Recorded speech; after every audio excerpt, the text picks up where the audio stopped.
Magdiwang tayo sa ating debosyon. Purihin ang Panginoon.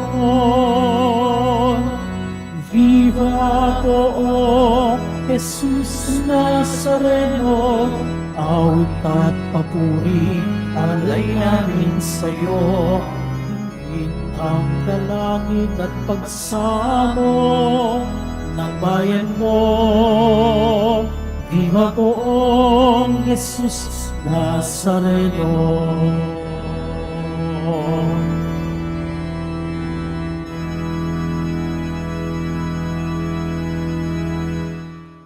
Simulan natin ang ating banal na pagdiriwang sa ngalan ng Ama at ng Anak at ng Espiritu Santo.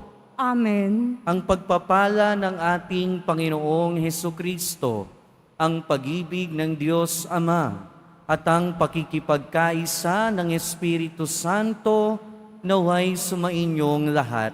At sumaiyo rin. Mga kapatid, tinipon tayo bilang kaanib ng angkan ng Diyos. Kaya dumulog tayo sa maawaing Panginoon na nagpapatawad ng lubos. Sinugong tagapagpagaling sa mga nagsisisi, Panginoon, kaawaan mo kami. Panginoon, kaawaan mo kami.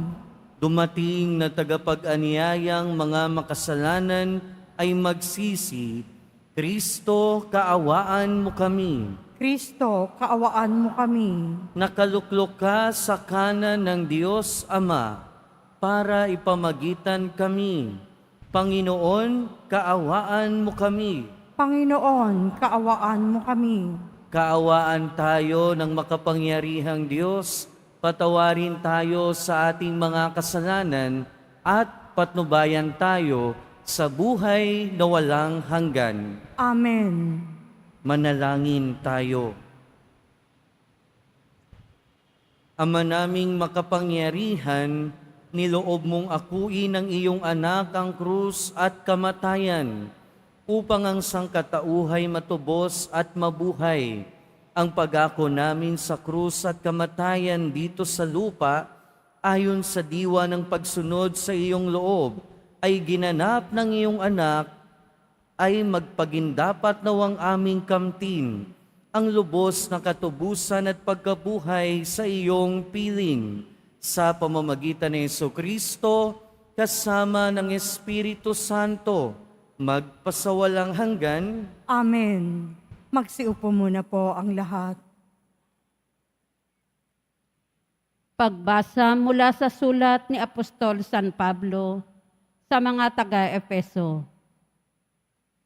Mga kapatid, ako na isang bilanggo dahil sa Panginoon ay namamanhik sa inyo na mamuhay kayo gaya ng nararapat sa mga tinatawag ng Diyos.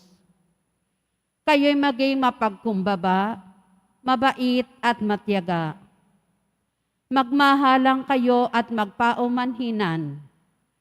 Pag sumakita ninyong mapanatili ang pagkakaisang mula sa Espiritu sa pamamagitan ng buklod ng kapayapaan. Iisa lamang ang katawan at iisa rin ang Espiritu. Gayon din naman, iisa lamang ang pag-asa ninyong lahat, dulot ng pagkatawag sa inyo ng Diyos.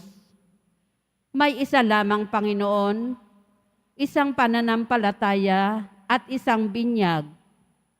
Isang Diyos at Ama nating lahat. Siya'y higit sa lahat, gumagawa sa lahat, at sumasa lahat. Ang salita ng Diyos. Salamat sa Diyos.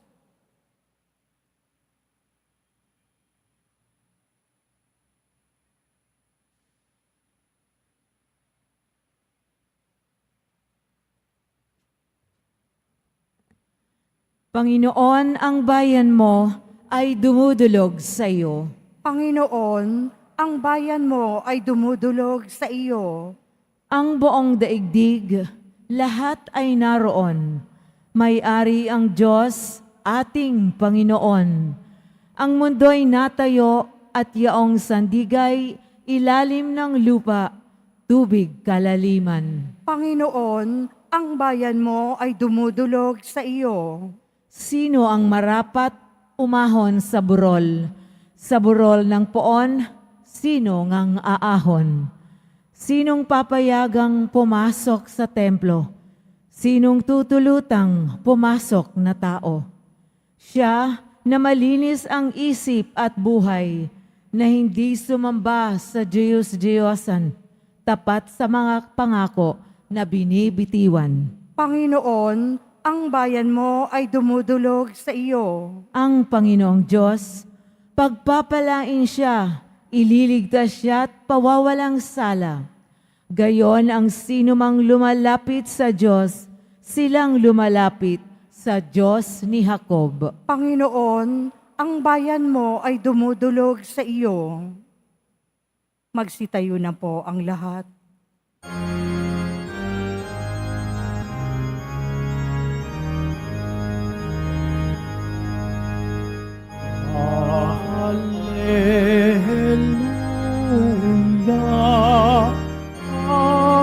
Hallelujah,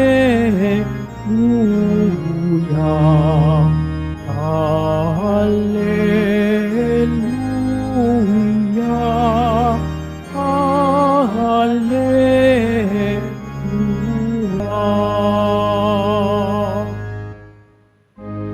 Papuri sa Diyos Ama, pagkat ipinahayag niya, hari siya ng mga aba. Hallelujah, hallelujah,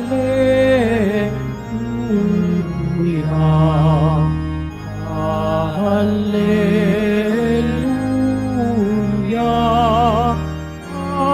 hallelujah.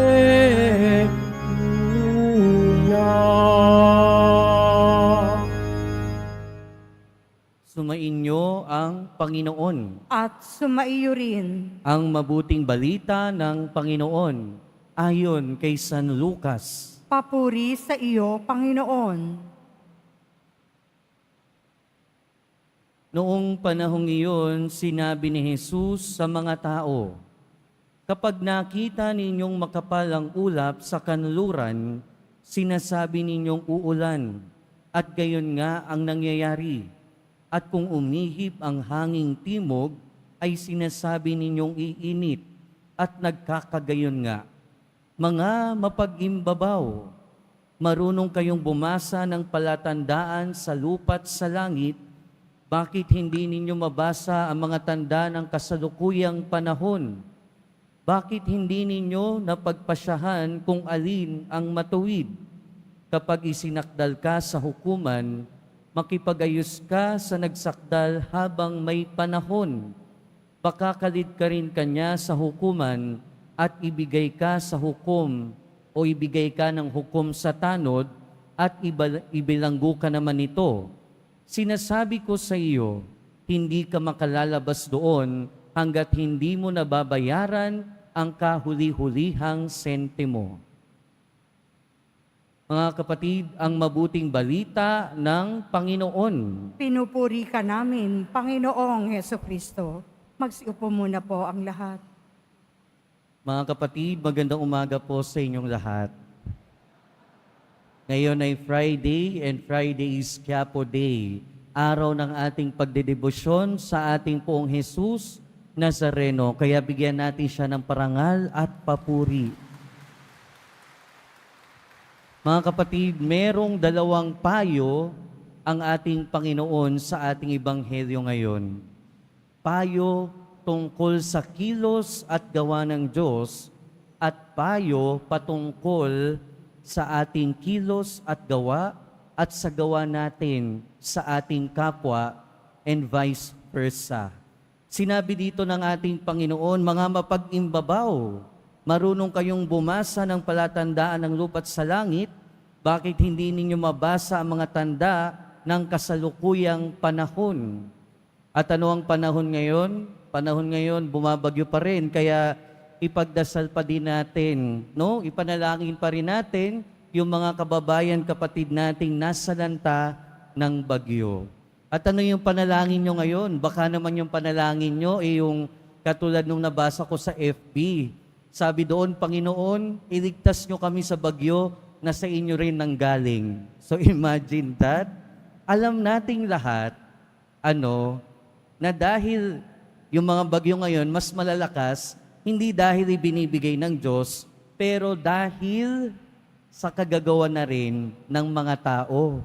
At kung mabasahin natin ang tanda ng kasalukuyang panahon na ito, malalaman natin yan. Minsan, kapag merong masamang nangyayari sa atin, saka natin nalalaman yung gawa ng Panginoon sa buhay natin. Pero ang mas masakit, yung masamang nangyayari sa atin, yung tinuturo natin na masamang gawa o yung tinuturo nating gawa ng Panginoon sa buhay natin. Sa ating Ebanghelyo, ito yung unang payo ng ating Panginoon. Kung alam natin na basahin ang tanda sa ating paligid, sana alam din natin o sana makita din natin ang kilos at gawa ng Panginoon sa pang-araw-araw na buhay natin. Minsan kasi hindi natin makita kung ano yung mga tanda ng pagmamahal ng Diyos at kung ano yung mga tanda ng kilos ng Diyos sa buhay natin. Minsan mas alam pa natin yung kwento ng kapitbahay natin. Sa pang-araw-araw na buhay natin, mga kapatid, maraming pwedeng mangyari. Sa araw-araw na buhay natin, maraming nangyayari. At sabi nga ng ating Panginoon, hindi naman nagkakaiba yung noon at ngayon sa ganitong pagkakataon. Alam natin kung may mangyayaring ulan, alam natin kung may mangyayaring bagyo, alam natin somehow kung ano ang mangyayari sa atin sa araw na ito. Pero sa mga bagay na nalalaman natin, minsan hindi natin makita kung papaano kumilos ang Panginoon. Minsan hindi natin makita kung ano ang gawa ng Panginoon sa buhay natin. Kaya nga ang paanyaya sa atin ng ating Panginoon, ang Diyos kasi kumikilos kasabay ng panahon. Ibig sabihin, nag-iiba ang panahon. Pero ang Diyos hindi nagbabago, kasabay niya pa rin kumikilos ang panahon. Meaning, kahit nagbabago man ang panahon natin, kahit nagbabago ang mga pangangailangan natin, kahit nagbabago ang oras natin, ang Diyos nananatiling kapiling natin. Ang Diyos nananatiling kumikilos sa buhay natin. Kaya lang minsan, ang hirap lang talagang makita ito. Ang hirap lang talagang ma-realize ito. Katulad ngayon, nakakaranas tayo ng bagyo, nakakaranas tayo ng pag-ulan, o kung hindi man ulan at bagyo, unos, nakakaranas siguro tayo ng problema, nakakaranas tayo ng krus. Saan natin ngayon makikita ang gawa ng Diyos? Saan natin dito makikita ang kilos ng Diyos? Siguro mahirap sagutin yan. Siguro mahirap talaga makita. Pero sana maging bukas ang ating mata, maging bukas ang ating isip at puso na makita ang pagkilos ng Diyos sa bawat nangyayari sa atin. Siguro kung makikita pa rin natin yung biyaya ng Diyos sa kabila ng unos na nararanasan natin, malamang nandoon ang pagkilos ng Diyos. Siguro kung marirealize natin na meron pa rin tayong kapwa na nagmamalasakit at kung kaya pa rin nating magmalasakit sa kapwa sa kabila ng ating mga dinaranas sa paghihirap, malamang naroon ang pagkilos ng Diyos. At ang pagkilos ng Diyos na ito ay nakakabit sa sarili nating pagkilos. Sa pangalawang payo ng ating Panginoon, sinasabi niya, bakit hindi nyo mapagpasyahan kung alin ang matuwid? Kapag isinakdal ka sa hukuman, makipag-ayos ka sa nagsakdal sa iyo. Di ba totoo naman ito? Mayroon akong nabasang post din sa FB, no? Ang paborito daw na laro ng mga Pilipino ay agawang lupa. Totoo ba 'yon? Agawang lupa. Well, nakakatawa pero may katotohanan 'yan, 'di ba? Minsan kahit yung mga magkapamilya, magkakamag-anak, nag-aaway, hindi lang naman sa lupa, pero sa maraming bagay, minsan yung napakaliit na bagay. At minsan yung maliit na bagay na ito, nakakarating pa hanggang sa korte. At pag nakarating sa korte, may naayos ba? Siguro meron dahil may nananalo, merong natatalo pag dumating sa korte, pero yung sugat na naidulot ng pag-aaway, yung sakit na naidulot ng pag-aaway, yung pagkasira ng pamilya at relasyon na naidulot ng hindi pagkakaintindihan ay minsan umaabot hanggang sa dulo ng buhay natin. At sa ganong paraan, kung ganon yung mangyayari, kung ganon ang nangyayari, natutupad doon yung sinasabi ng ating Panginoon na pinagbabayaran nito hanggang sa kahuli-hulihang sentimo. Kaya nga ang payo niya sa atin, kung merong hindi pagkakaintindihan, makipag-ayos agad. Kung merong kaunting pag-aaway, makipag-ayos agad. At kung meron tayong pagkakasala sa Diyos, kung meron tayong pagkakamali sa Diyos, magkumpisal agad. Makipag-ayos agad. Dahil katulad ng mga sinabi niya sa mga nakalipas na araw, hindi natin alam kung kailan darating ang ating Panginoon sa buhay natin.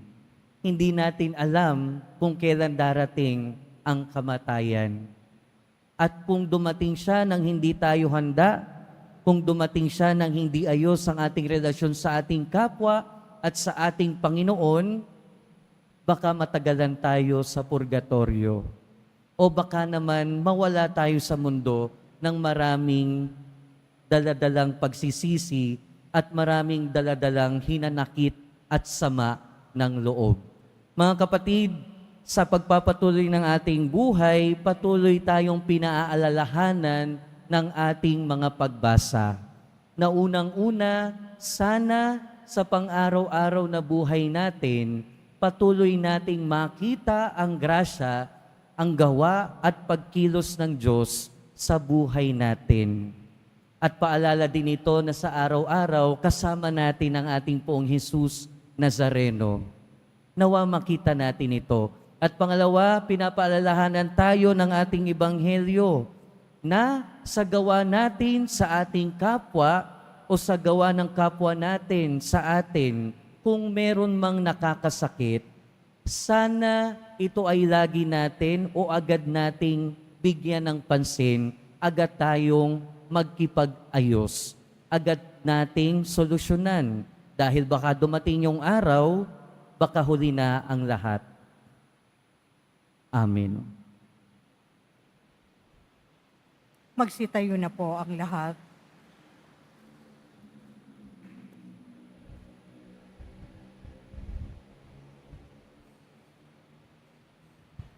Mga minamahal kong kapatid, idulog natin sa mahal na Poong Jesus Nazareno ang ating mga kahilingan. Taglayang matibay na pananampalataya sa Kanyang pagkadiyos, ang tapat na pag-asa sa Kanyang kapangyarihan, at ang maningas na pag-ibig sa Kanyang puso. At sa bawat panalangin ng ating itutugon, mahal na Poong Jesus Nazareno, kaawaan mo kami. Mahal na Poong Jesus Nazareno, kaawaan mo kami. Upang ang Eukaristiya na ating tinatanggap sa komunyon at inihahandog sa misa bilang alaala ng mga hirap ng mananakop ay magdulot sa atin ng wagas na pagmamahal sa Diyos at sa kapwa. Manalangin tayo. Mahal na Poong Jesus Nazareno, kaawaan mo kami.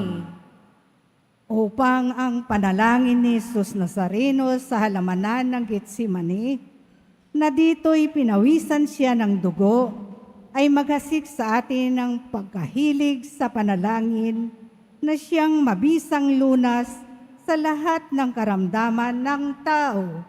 Manalangin tayo. Mahal na Mahal poong Jesus Nazareno, kaawaan mo kami. Upang ang kanyang kurunang tinik, damit na purpura at krus, ay magpaalaala sa atin na ang kanyang mga aral at simulain bilang hari ng sanlibutan ay dapat maghari sa ating isipan, angkan, at lipunan. Manalangin tayo. Mahal na poong Jesus Nazareno, kaawaan mo kami. Upang sa bisa ng kanyang pagpapasa ng krus sa mga lansangan sa Jerusalem, ay matuto tayong makiramay at makihati sa mga kahirapan at tiisin ng kapwa. Manalangin tayo. Mahal na poong Jesus Nazareno, kaawaan mo kami. Upang tulungan tayo ng mahal na Birhen, ina ng hapis, na maging tunay na larawan ng kanyang anak sa isip, wika at gawa, nang sa gayon ay makamit ang ating kahilingan sa poong Jesus Nazareno. Manalangin tayo. Mahal na poong Jesus Nazareno, kaawaan mo kami. Ama naming mapagmahal, nahayag sa salita, gawa, buhay at kamatayan ng iyong anak, na ang Diyos ay pag-ibig. Maipahayag dinawa namin ang katotohanan ito sa pamamagitan ni Jesus Nazareno, Panginoon namin, magpasawalang hanggan. Amen. Magsiupo muna po ang lahat.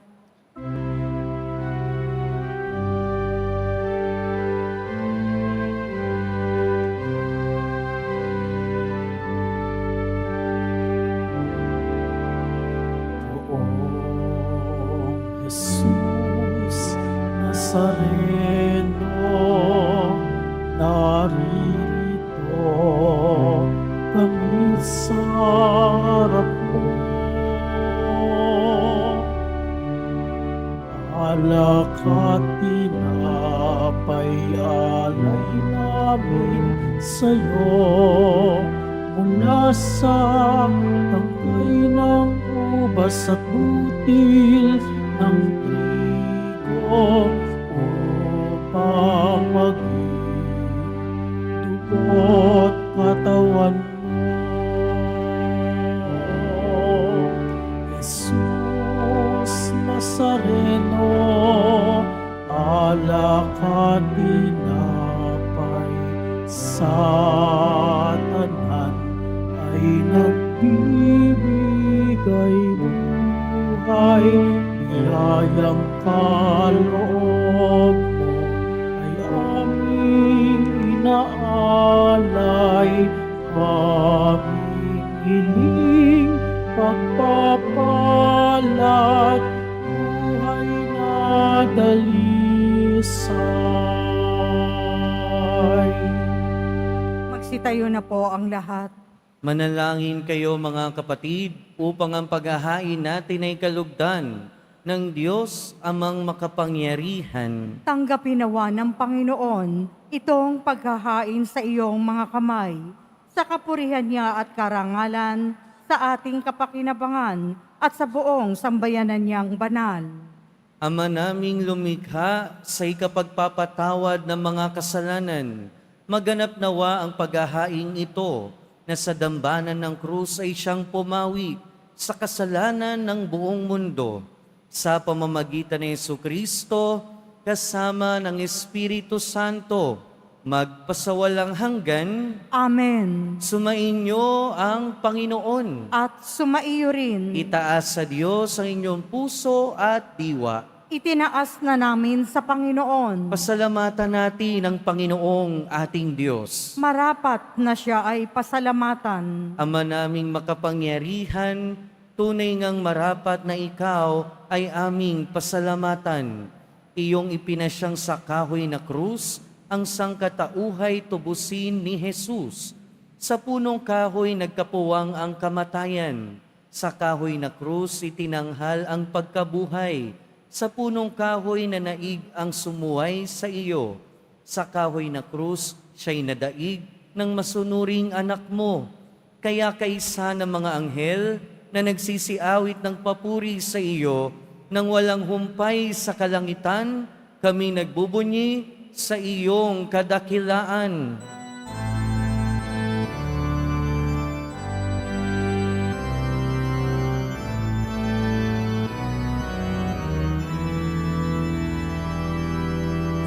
Santo, Santo, Santo, Panginoong Diyos ng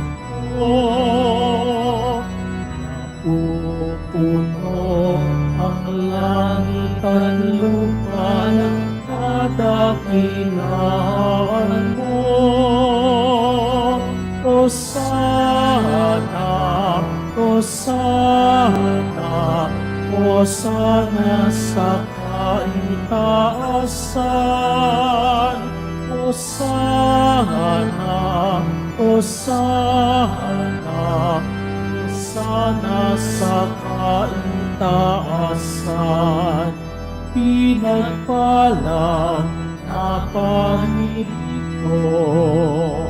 sa ngalan ng Panginoon. Hosana, Hosana, Hosana sa kaitaasan. Hosana, Hosana, Hosana sa kaitaasan. Po ang lahat. Ama naming banal, ikaw ang bukal ng tanang kabanalan. Kaya't sa pamamagitan ng iyong Espiritu, gawin mong banal ang kaloob na ito, upang para sa amin maging katawan at dugo ng aming Panginoong Hesukristo.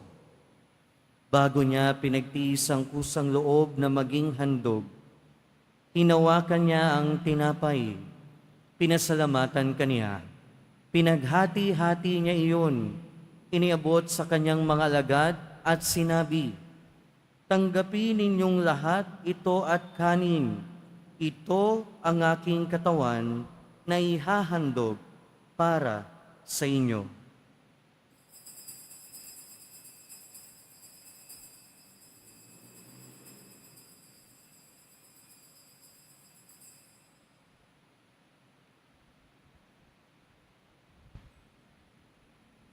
Gayon din naman nung matapos ang hapunan, hinawakan niya ang kalis, muli kanyang pinasalamatan. Iniabot niya ang kalis sa kanyang mga alagad at sinabi, "Tanggapin ninyong lahat ito at inumin.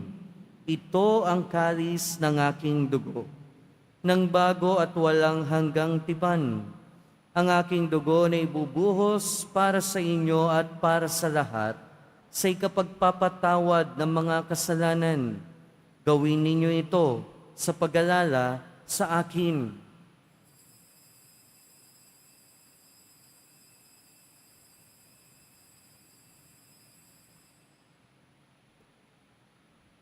Magsitayo na po ang lahat. Ipagbunyi natin ang misteryo ng pananampalataya. Si Kristo'y namatay. Si Kristo'y nabuhay. Si Kristo'y babalik sa wakas ng panahon. Ama, ginagawa namin ngayon ang pag-alala sa pagkamatay at muling pagkabuhay ng iyong anak. Kaya tiniaalay namin sa iyo ang tinapay na nagbibigay buhay at ang kalis na nagkakaloob ng kaligtasan. Kami nagpapasalamat dahil kami iyong minarapat na tumayo sa harap mo para maglingkod sa iyo. Isinasamo namin kaming magsasalo-salo sa katawan at dugo ni Kristo ay mabuklod sa pagkakaisa sa pamamagitan ng Espiritu Santo. Ama, lingapin mo ang iyong simbahang laganap sa buong daigdig. Puspusin mo kami sa pag-ibig kaysa ni Francisco na aming Santo Papa at ni Jose na aming Obispo at ng Tanang Kaparian Alalahanin mo rin ang mga kapatid naming nahimlay nang may pag-asang sila'y muling mabubuhay, gayon din ang lahat ng mga pumanaw. Kaawaan mo sila at patuloyin sa iyong kaliwanagan. Kaawaan mo at pagindapating kaming lahat na makasalo sa iyong buhay na walang wakas.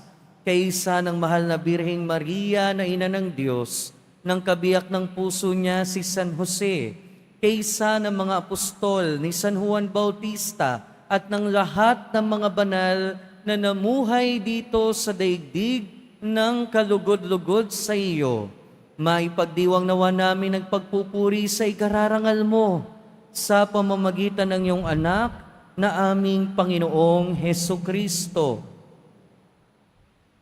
Sa pamamagitan ni Kristo, kasama niya at sa Kanya, ang lahat ng parangal at papuri ay sa iyo, Diyos amang makapangyarihan, kasama ng Espiritu Santo, magpasawalang hanggan. Amen. Amen. Amen.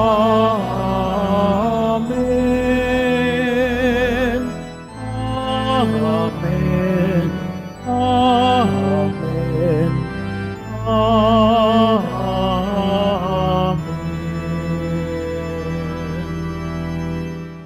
Sa tagubili ng mga nakagagaling na utos at turo ni Jesus na Panginoon natin at Diyos, ipahayag natin ng lakas loob.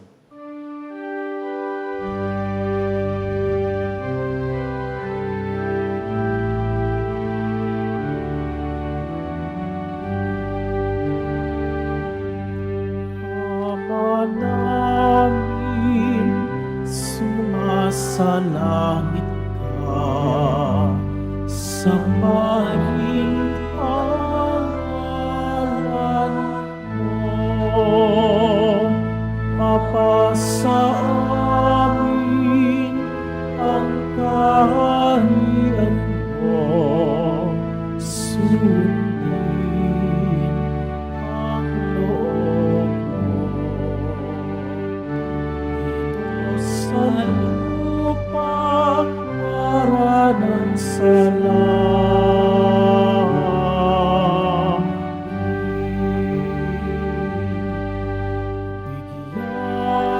kami ngayon ng aming kakanin sa araw-araw at patawarin mo kami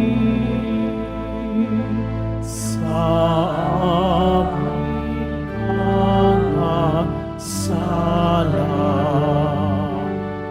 para ng pagpapatawad namin sa nagkakasala sa amin, at huwag mo kami ipahintulot sa tukso, at iadya mo kami sa lahat ng masama.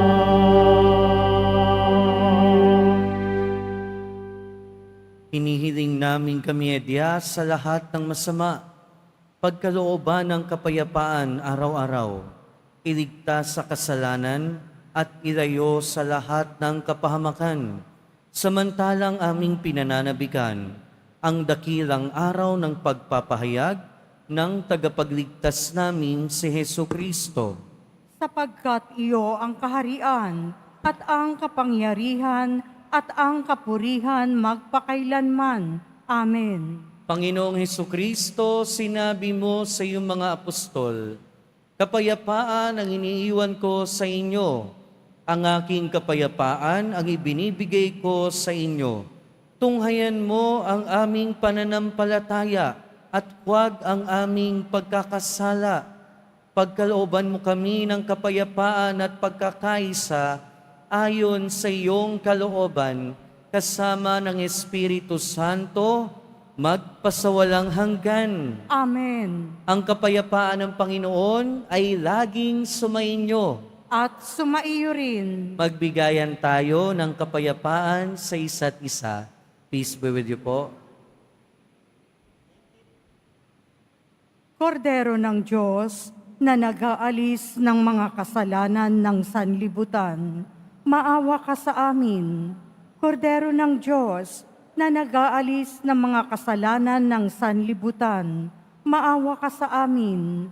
Kordero ng Diyos na nag-aalis ng mga kasalanan ng sanlibutan, ipagkaloob mo sa amin ang kapayapaan. Magsiluhod po ang lahat.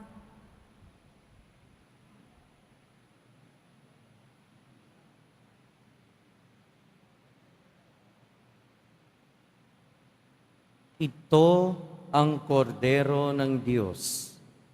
Ito ang nag-aalis ng kasalanan ng sanlibutan. Mapalad ang mga inaanyayahan sa kanyang piging. Panginoon, hindi ako karapat-dapat na magpatuloy sa iyo, ngunit sa isang salita mo lamang ay gagaling na ako.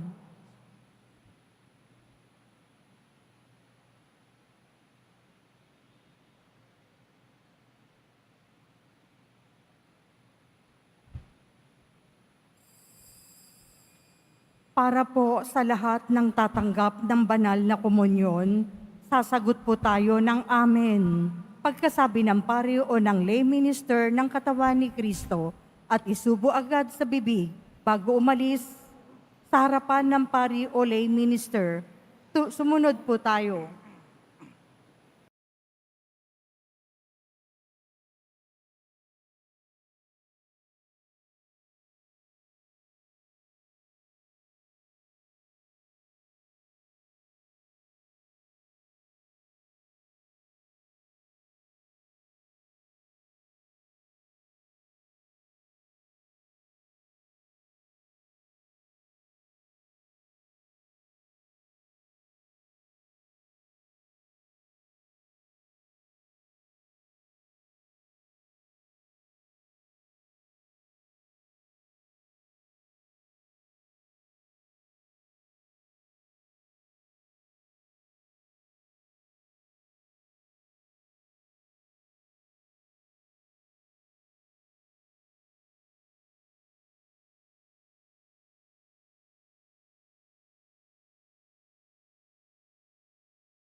Ang lahat.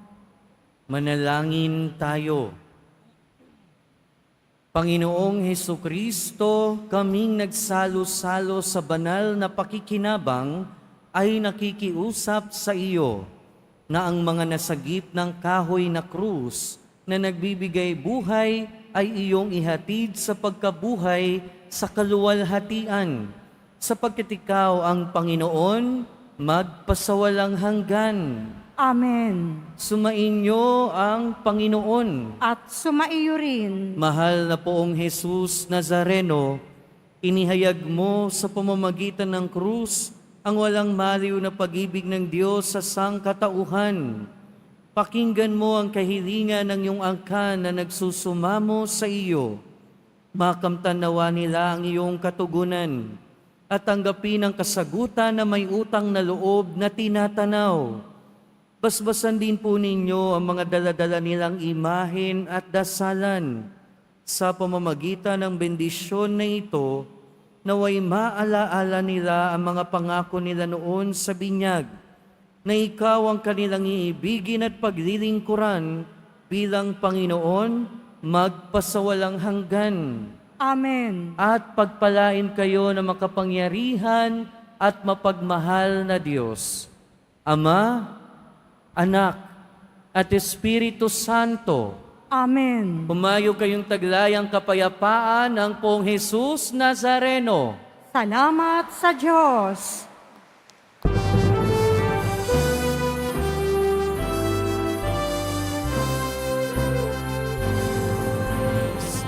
Padre Jesus Nazareno, sinasamba ka namin. Pinipintuho ka namin, aral ng aming buhay at kaligtasan. Nuestro Padre Jesus Nazaret, iligtas mo kami sa kasalanan. Ang krus mong pinamatayan ay sagisag ng aming kaligtasan. Nuestro Padre Jesus Nazareno, dinarangal ka namin.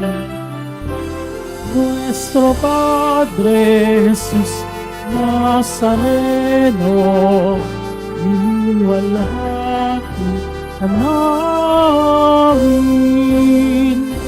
Nuestro Padre Jesus Nazareno, dinarangal ka namin. Nuestro Padre Jesus Nazareno, niwalhati ka namin.